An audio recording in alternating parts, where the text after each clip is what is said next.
Good morning to you all. Welcome to Feels Out Loud, brought to you by Becoming Together Therapy and Wellness. It is Sunday, and I hope you have found your morning beverage and a cozy little place to join us today.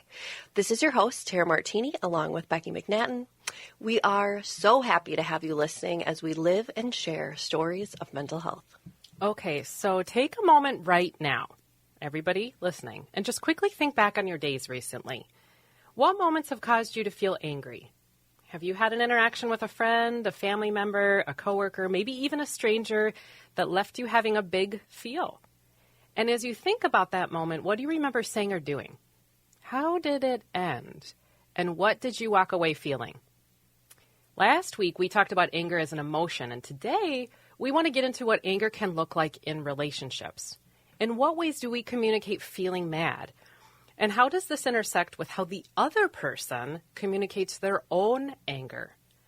Relationships are really messy for sure, and I would guess that interactions causing even mild feelings of anger have been present at least a few times this week for you, and probably in different relationships. So this morning, we are going to process a scenario that is likely a parallel to something every adult has experienced. We're going to go with two friends, Jill and Eric. And they're great friends. They have been for many years. They see one another often. They text several times throughout the week. The two of them decided to plan a day together and started with brunch at their favorite restaurant. They planned to head out thrifting and go for a walk around a local lake after that. While at the restaurant, they started talking about what each of them had been up to recently. They laughed a lot, and then Eric says, "It's really great to see you, Jill. I was actually a little frustrated when you reached out about planning something because it's been a while since we've done anything. I thought hanging out was important to you." Jill felt herself instantly get angry. She stopped eating and looked away. Immediately, she felt like Eric was making their social schedule her responsibility. So she said, "That's awesome that you make me feel guilty about us not getting together. Is this seriously how you wanted to spend our time together today? Making your issue our issue? What happened to enjoying the moment when we get to have it?" Eric said, "Wait, are you for real right now? I tell you I felt frustrated about not getting together. I shared honestly, as you have asked me to. And then you get angry with me about bringing it up? I thought relationships were for sharing, Jill. I thought spending time together meant something." Jill now felt like she could explode and said, "Unreal. Completely unreal. I do the work to reach out. I plan the day. I tell you where to show up. And you tell me it isn't enough? Who's at fault here for us not getting together more often?" And listeners, and Tara, we pause now. Has something like this happened in your life? Has a relationship moment that you thought would go one way gone completely in a different direction before you could even recognize it? And what did you do? I think we can all see here that Eric and Jill are both feeling defensive, and this moment is key because they are at an intersection where the exchange could go a number of different ways. Tara, where do you see it headed? Goodness. Well, my first thought is I just see it escalating. How many times have we been in a restaurant where we've seen this? Absolutely. And then inevitably you see someone get up and leave, like throw their napkin down with drama and then leave dramatically. And a lot of times it's interesting because sometimes the person who's left looks shocked and surprised. Like, what just happened here? What just happened here? Or you see the person still sitting going, well, I'm not going to go chase that person. So it's interesting how we can see this play out and have seen it play out. Mm-hmm. And probably have lived it. Absolutely. And for sure lived it. Where it escalates even before, as somebody is kind of left sitting there, like, what just happened? Maybe both people are sitting there with what just happened. We see this, and we can see it in the interaction already. It kind of like one-ups as it's going. Absolutely. Very quickly. Yep. Well, and then on a personal note, I was like, how could you be angry when you planned a day of thrifting and going out to lunch? Totally get it. And it seemed like they didn't waste any time. They did not. Well, deep breath, everybody. This is a lot. We will continue talking through this scenario as it relates to anger and conflict, as well as the 5 anger languages when we come back from this commercial break. Thank you for listening to Feels Out Loud.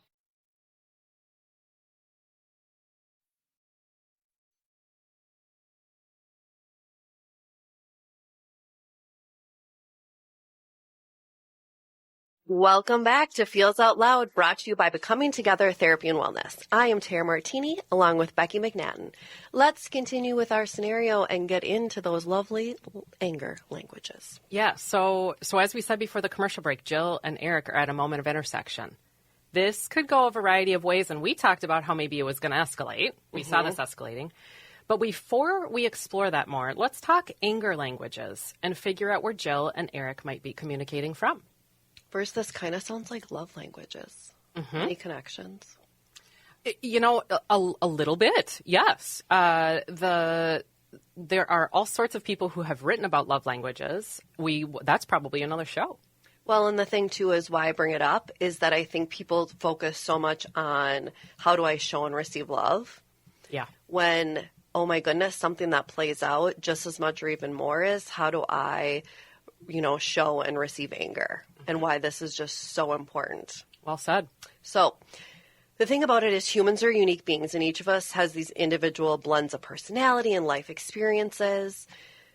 So were you thinking, I was kind of thinking over the commercial break about how you feel anger, how I feel anger. Yep. Maybe an audience member got to thinking about how anger was modeled for you. And maybe you thought about how you see anger around you. We spoke about that at the commercial break. Where do we see this play out around us? Where have we seen this so many times? In day to day. So this applies to everyone. Yeah, and to kind of answer your question that you asked just a second ago, I was reading an article recently on a platform called Psychology Today, and there was this fascinating read on the languages of anger. The article offered 5 different languages that people utilize when they get angry. We're going to talk through the 5 anger languages today, and of course, you and I are not saying that people use only one. I would guess that we all have some default settings that would lead us in one particular language direction more often than another. But these categories of anger expression, we might use a spectrum of. So keep that in mind as you're listening and as we go through them. I'm going to list these, and then we will go through them one by one in kind of a definition or simpler terms. The 5 languages are, first one's righteousness. Think of that like right or wrong. Second one is retribution. Or payback. Good way to describe that. Third one is indignation. Playing the victim. Fourth one is distraction. Avoiding at all costs. A good way to describe that. And the 5th one is justification. Reason making. You got to justify it.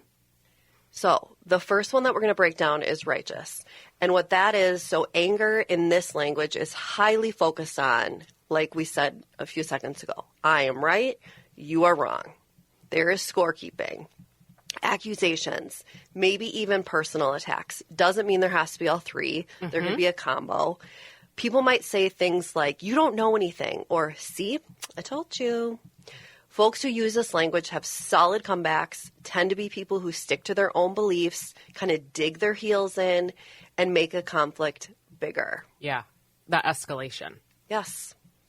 The second language on that list is retribution. And as it elicits even in that term, this is all about vengeance. And as you said, Tara, really beautifully, payback. If you are a grudge holder, maybe a person who doesn't forget things that happened and maybe doesn't let others forget either, you might speak the language of retribution. This type of anger aligns with concepts like eye for an eye, or you will pay for this. People tend to have a short fuse when using this anger language. They move to anger quickly and maybe even say things like, don't forget what you did. They don't let you forget. The third language is indignation. And yes, this is quite a word. It's a big word. It's a big word. So folks within this anger language see themselves as being treated unfairly.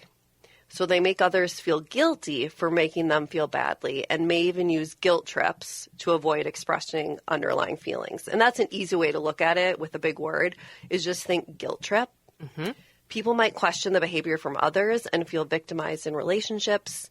So you may hear things like, how could you? Or I can't believe you would do that to me. That's a great way to describe it. Distraction, we said, was the 4th anger language. And I think we can kind of maybe get a good feel of what distraction is even by the title, distraction. For sure. People in this category do not like confrontation and prefer avoidance of conflict. They might try to distract from the issue at hand or bring things up from the past to deflect the current moment off of them, back onto somebody else. So sometimes people might say things like, so-and-so made me do it. Or, it wasn't my fault that this happened. Did you see what so-and-so did? To kind of get the focus on a different person. Or somebody might say, well, remember when you, and then fill in the blank, yes. No one got mad at that. All of this with the intention to end a conflictual moment or avoid taking responsibility for an aspect of it. So I wonder, Becky, would people fit into this category if, because we all know someone, or maybe it's ourselves, who, when the conflict is occurring, they'll go, I can't do this. And they'll walk away. Yes, sure could be. Yes. So it doesn't have to be, if we can remember, it doesn't have to be a verbal distraction. It could literally be proximity and them leaving. Great. It's that choice to avoid. Well said. And the last anger language is justification. So this language is all about someone convincing themselves that the other person deserves their anger. The moment or issue at hand is exactly as it should be because the person has done something to make it happen.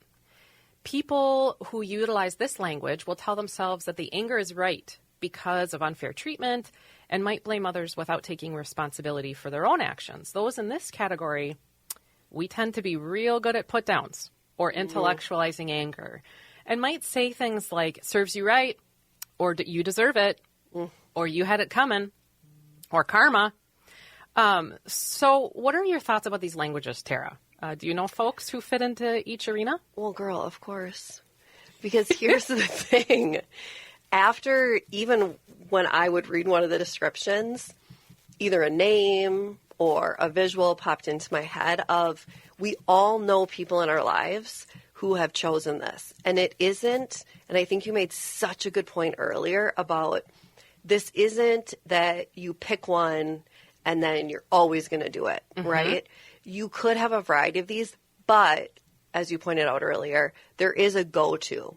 And no one's making a conscious decision to say, I am going to justify, I am going to blame, I am going to distract. But, and we'll get to this too if you listen to our next episode, of this piece of, but that's what's safe for them. And that is their go-to. And so they're doing it without even thinking, while you on the outside are realizing, wow, they have a pattern of behavior. Sure. And that to hear this list, even from almost a humorous call out, we maybe see ourselves in the list. I myself kind of identified with Eric in the argument. In his anger language probably is a little bit of a combo of a few things between him and Joe. Yep. And he utilized some of that indignation of like, I thought relationship mattered to you, Jill. I thought that you enjoyed getting together. This kind of like, how could you do this? When he said, you've asked me to tell you the truth. You've asked me to say to you. I found myself even thinking like, I've said that before. Right. And, a kind of a funny call out, even as after I read this article, I was saying to my family, I kind of think that I might use indignation as my anger language, and my entire family, like in unison, smiles and nods their heads. And I'm not sure what I was expecting in terms of is that a good or bad thing? More dialogue. But important in self-awareness and recognition of what are we maybe bringing to the anger table, what to be cognizant of, and then how is that maybe going to impact the interaction? For sure.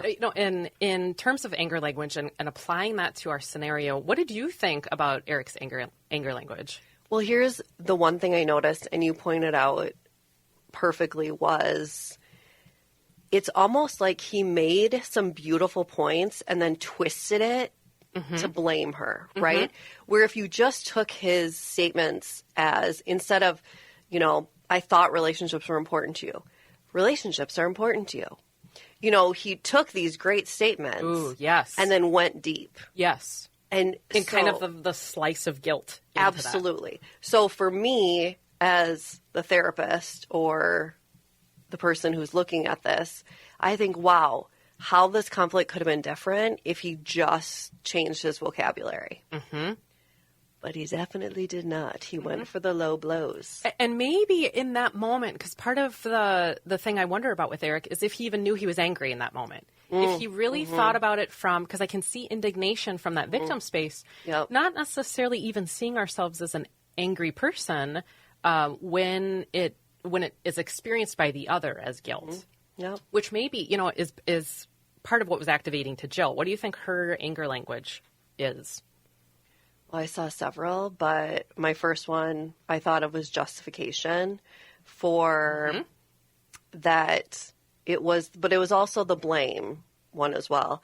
But it was that this, righteous part, that righteousness of, hey, like, oh, I'll plan all this stuff. I'll be the one who reaches out and does, and this is what you're giving me in return.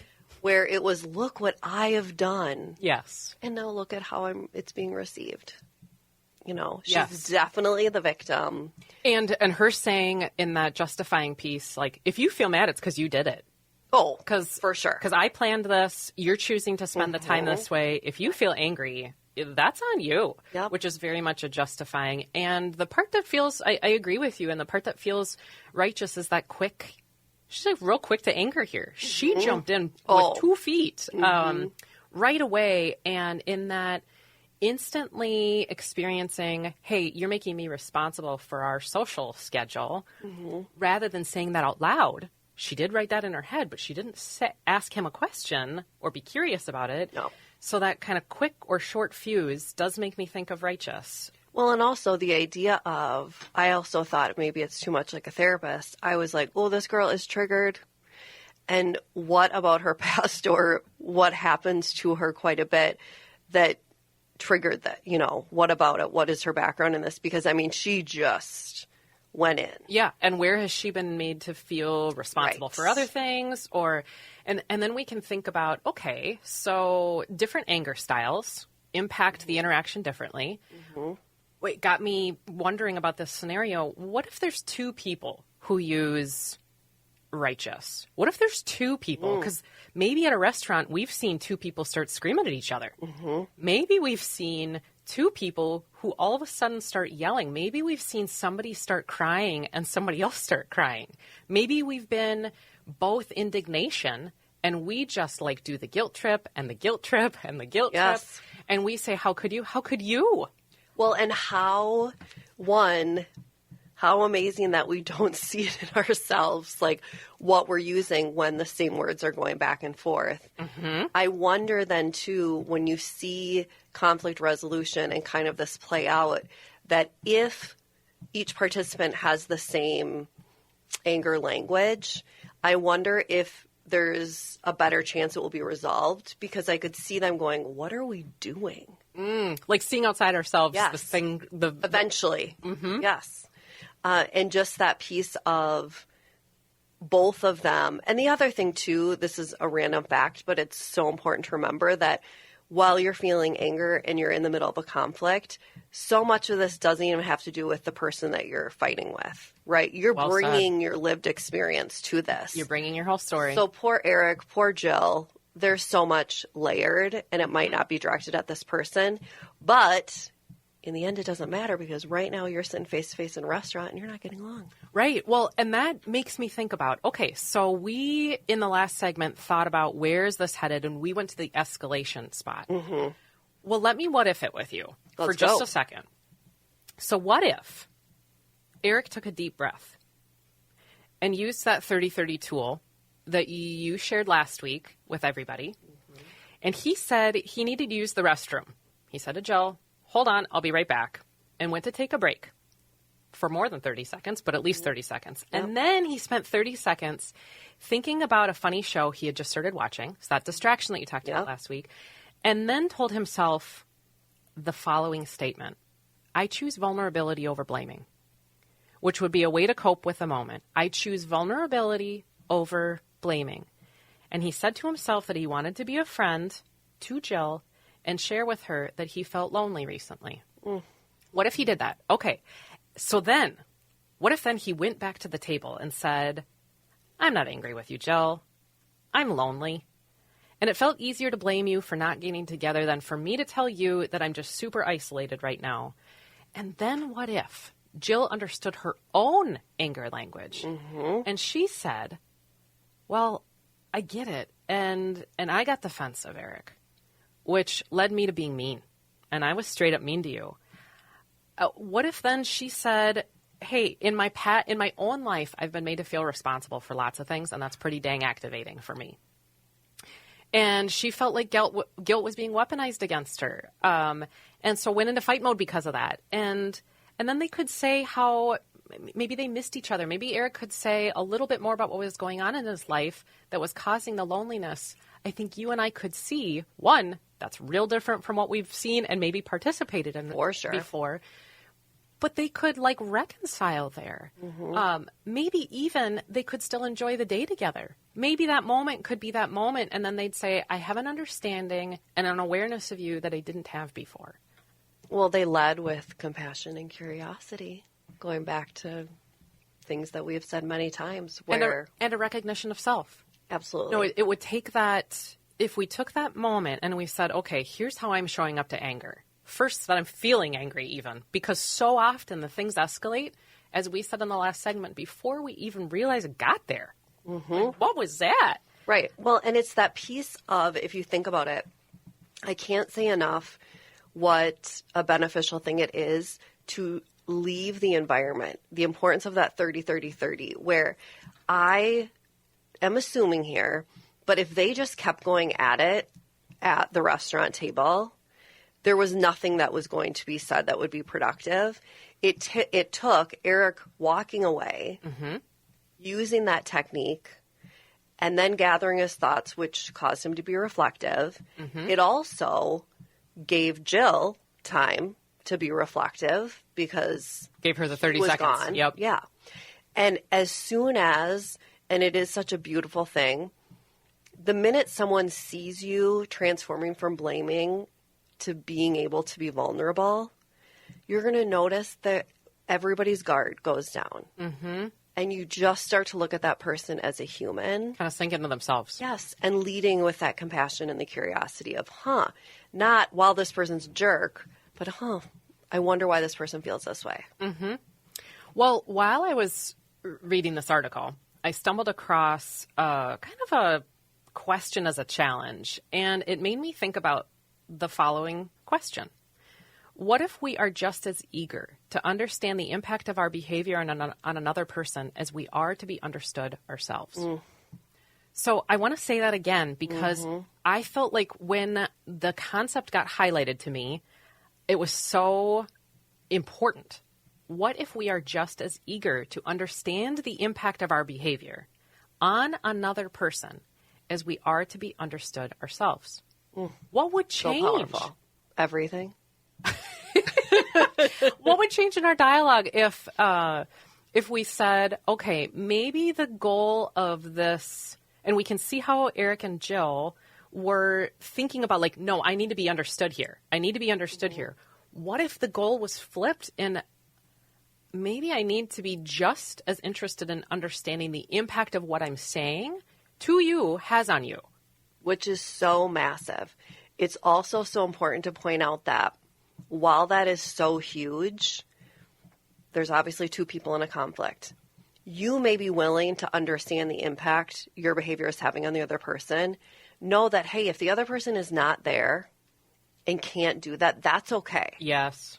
Yes. And that you can't allow yourself to get angry about that. For now, I am willing. I am willing to think about the impact my behavior is having on the person I'm fighting with. If that person's not there, that's okay.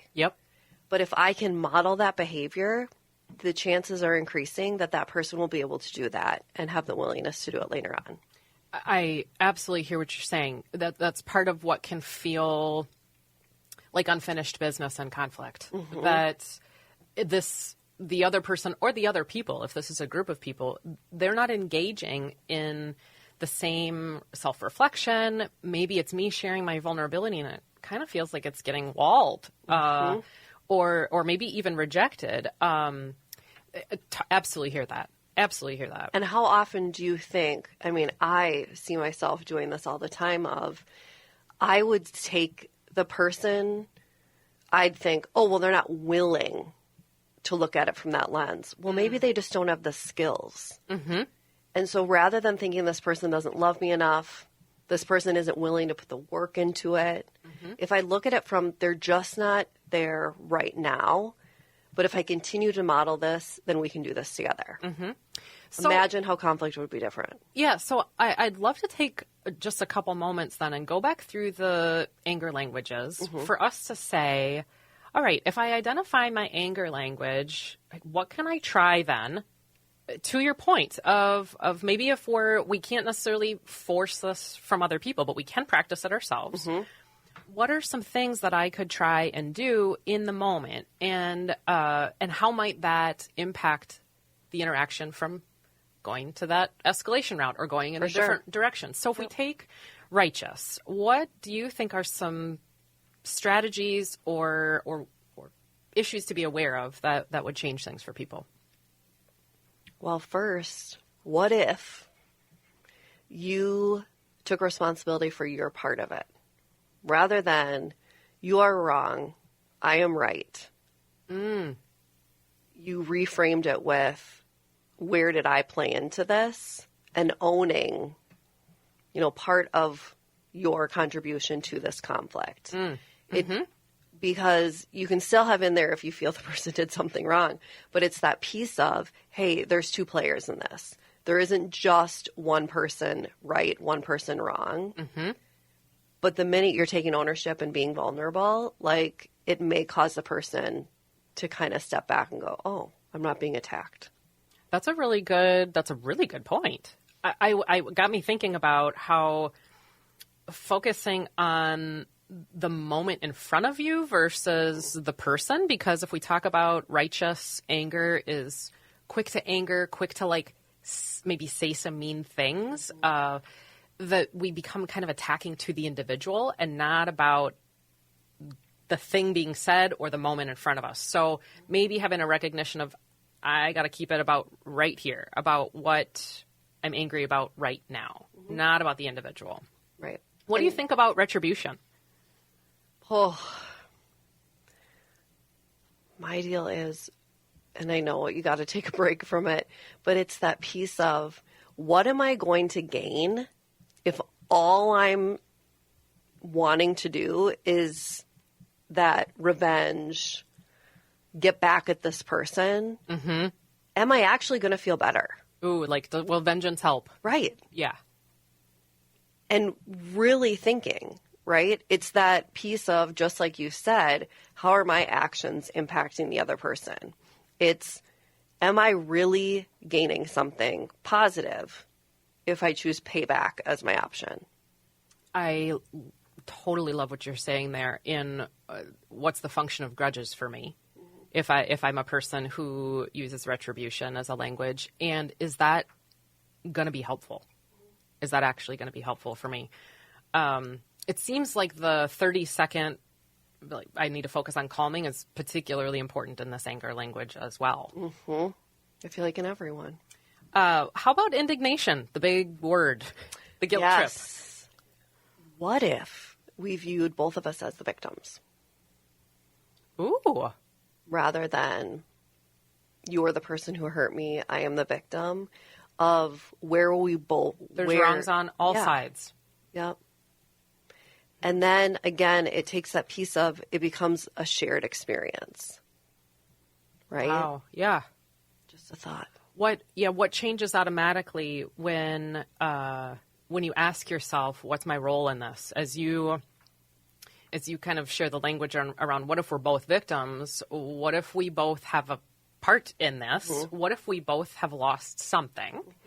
We're both impacted negatively or in hard ways in this moment, and to just kind of offer that to the moment. I love that. Well, and then it also just shows that piece of, wow, we both have been hurt by this experience.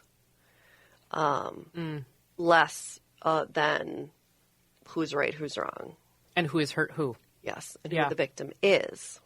So if somebody is listening to us and their distraction. Maybe the arguments, if they're with a fellow distractor, maybe they just don't have the arguments. Maybe they go to their That's respective what's called corner. no argument. But if you resonate with the anger language of distraction, what are your thoughts about what someone could try?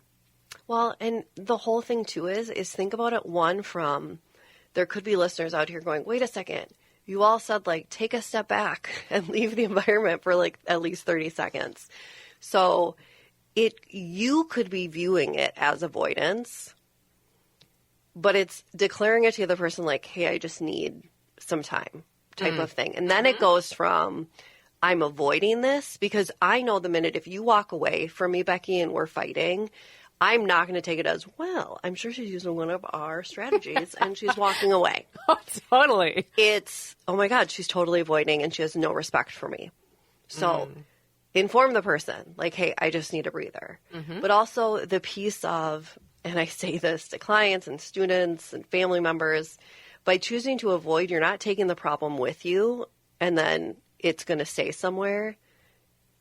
You're still going to come back to the problem. It doesn't go away. And then it's only going to grow heavier. I like that. And recognition that for people who maybe utilize distraction as a language, anxiety really is present in, hey, we're not going to be okay, or I'm not going to be okay if we have this conflict. So mantras might be a helpful tool for folks who want to avoid the conflict, and saying something like, conflict is okay. It's okay to not feel okay, or I need to trust the relationship. We'll get through this moment. That I can't take a moment and leave it, as you just said. I need to take a moment and I need to actually prepare myself to come back to be thoughtful about what's going on. Well, and you said we will get through this, right? So then it takes the you and me out of it. But it's also important to think about, and I know this takes, self-reflection and things like that, but for people who use distraction as a technique or avoidance, I just think when you apply it to anxiety, like you just mentioned, you are only doing harm to yourself by distracting or avoiding, because then all those thoughts in your head are just going to keep repeating itself, right? And it's only going to be amplified. And so you are doing a disservice to yourself and to the other person if you choose that, because it's only going to take up more space in your heart. Because it will take up more space. Yes. So what about the last one, justification? What are your thoughts about what people could try if they are seeking to sort of intellectualize or reason make around the feels being valid or the anger being valid and that being directed at the other person? I think take a moment, take that 30 seconds, people, to think of, why am I justifying this? Like, what's at the core of it? Right? Yeah. I can justify it all I want, but there's still, and if I do justify it, there's still hurt left sitting there. There's still pain. There's still anger. Justifying does no good. It's almost like someone is trying to convince themselves that they're the victim. Yeah. Well, honey, there shouldn't be any convincing needed. As far as it, you're still left with the emotion on the table. Yeah, the fact that the feel is there. Yes. I think about that's valid enough. I think about the statement I say frequently that feelings aren't facts. That rather than the goal being to figure out why you're deserving to feel how you do, that you just do. Yes, you don't need a reason. It doesn't matter the reason you feel hurt or broken or sad. You just feel that. And just let it. Give it the space it deserves. And then be willing to share that. Perhaps vulnerability with justification is a slightly challenging thing to practice. Yes. So, first I'm thinking about all sorts of exchanges that I've had that have been angry that maybe would have gone differently had I known or practiced myself my own regulation. And maybe if the other person would have known too. I also think about how we get really scared about rupture, which is what happens when anger occurs, and that repair is needed in relationships. But we get so scared about rupture because we're worried about whether repair will happen. And there is this real famous relationship expert in our line of work. His name's John Gottman, who says repair is the life jacket for relationships. And so really that means if we're going to have repair and if we're going to experience that, we do actually have to have rupture periodically. And rupture is not bad. I do think about how conflict can lead to closeness. Now, Jill and Eric didn't like that moment. We talked about the scenario between the two of them. That sounds really unpleasant. And I think you and I can think about moments where we've had anger and conflict with other people. It does not feel good at all.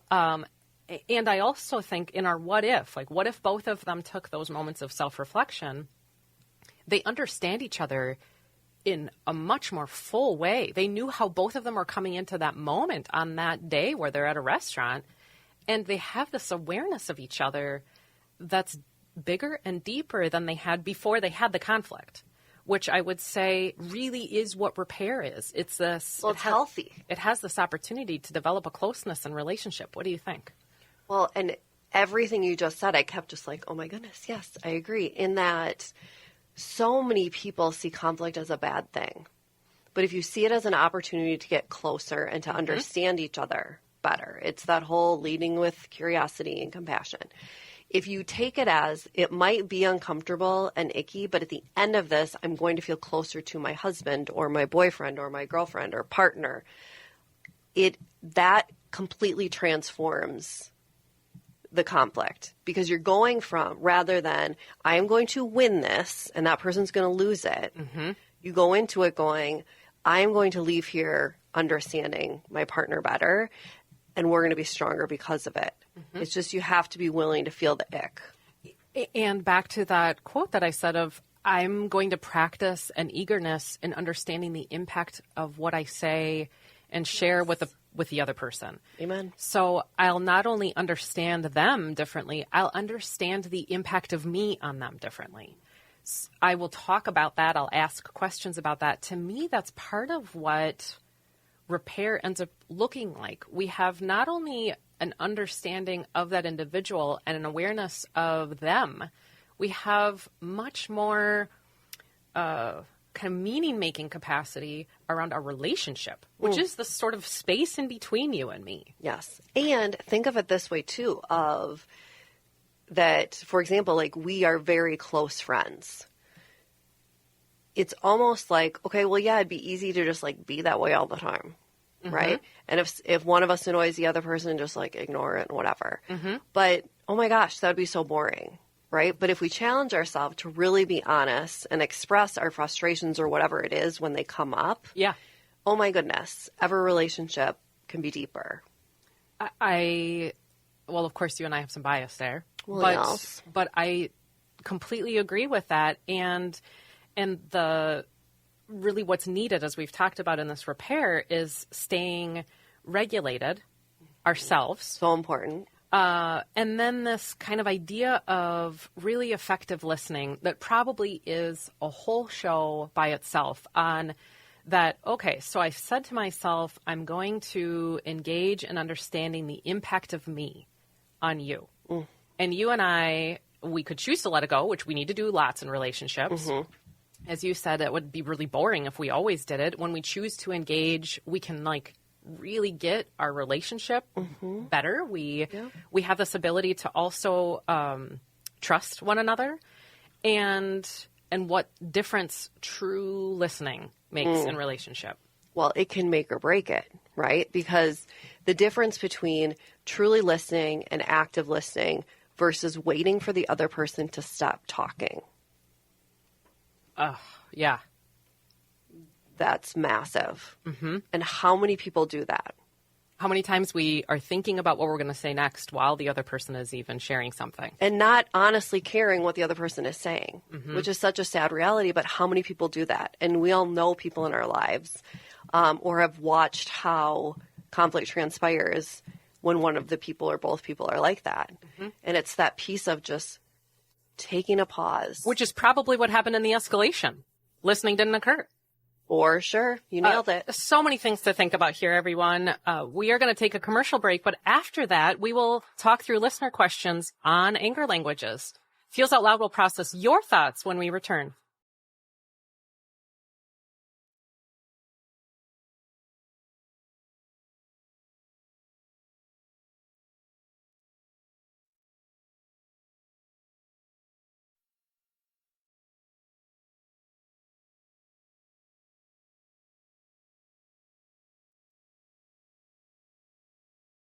We are back again with Feels Out Loud, and this part of the show is where we talk through questions from you all, our listeners.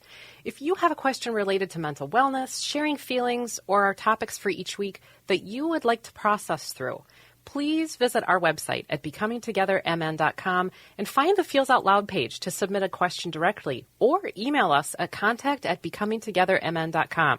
We really do want to hear from you and what you are wondering about. I want to thank you to our listeners who have sent in questions about anger and relationships. Today we are talking through a really vulnerable expression from a listener. And I want to read what this person says right as they shared it. Mm-hmm. I hold grudges for a very long time. I can't let go of things, and I probably take that out on people I care about. I don't forget, and I usually remind people that I haven't forgotten. I don't know how to let go, even though I know it isn't healthy. Bravo to this person. So I say, yes, dear listener, I am grateful for your willingness to share. We right now are with you in your moment. I hope you can be gentle with yourself. Please hear me as I say that. I hope you can be gentle with yourself as you self-reflect on the ways that anger and grudge holding are present in your communication. And if you're that grudge holder, you may also hold resentment towards you for a long time as well. So what can they do, Tara? Well, and to also bring up, while that takes a certain level of vulnerability, to admit that. And it's that piece of, wow, you've been holding on to that for so long, right? And how that must weigh, because the guilt. You hear it in what they're sharing. Yes. And it's that idea of you're admitting it, which also you've been sitting with guilt for a long time. Yeah. Because you know it. But the biggest thing is you first acknowledge it, which is amazing. Yep. So. And I want to say to them, so slow down. Having insight does not mean to rush to change. Often if we do that, we pendulum swing into something else. Only because we're afraid, we now see something, we're like, let me do the opposite of that thing. So it requires thoughtful, ongoing reflection. Spend time with yourself. And think, maybe write about it. Maybe we've talked in past shows about talk out loud to yourself somewhere, how grudge holding has impacted relationships. Really spend time with that. Well, and also looking at it like, one, just like you said, sitting with yourself and really thinking about it. But also, what is something, I think so many people, just like you had said, don't rush into finding a solution and changing yourself. But a simple thing that you can do is, and I have done this as in almost every episode, as I said, where I found myself responding with absolutely. So then I have really put effort into like catching myself when I say that. This listener can do the very same thing. When you start to hear yourself make a grudge statement, just focus on that, acknowledging when you make it and stopping. Right? Don't think of solution. Great now, what point. am I supposed to do to replace it? Yes. Just work on catching it and then stopping wherever you are in that sentence. Yes. That was, as you mentioned, we have in conflict so many moments or opportunities for the decision tree to fork off in a lot of different directions. You're saying, notice that moment. That's it. And then stop there. Yep. And that's it. And that can make a huge difference, because I think it gets so overwhelming for us, for listeners, for everyone, where you think, oh, goodness, I've acknowledged it. Now, all of a sudden, I have to put this really fast, deep work into it. But you don't have to. Let's just start with acknowledgement first. Yeah. And that you don't need to have the perfect thing to say. No. In response, or this automatic ability to share something else. Just notice it and choose not to do that thing. For sure. And even if it ends with an awkward, like in the middle of a sentence, oh, sorry. You know what I mean? Like, just, it's totally okay. You're growing in your healing. Well, we're at the end of our show today. Thank you for listening this morning. And as we think about intense emotions and relationships, keep in mind, be kind to yourself this week. Remember that connection fosters wellness, and your voice is one the world around you needs to hear, everyone. Share yourselves, friends.